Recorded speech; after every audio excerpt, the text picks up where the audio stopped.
देवाच्या नामाचं स्मरण चित्ती राहिले चिंतन नारायण नारायण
नाम.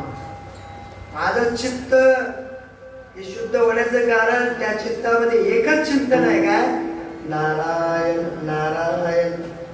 तुम्ही जर या कीर्तनाला या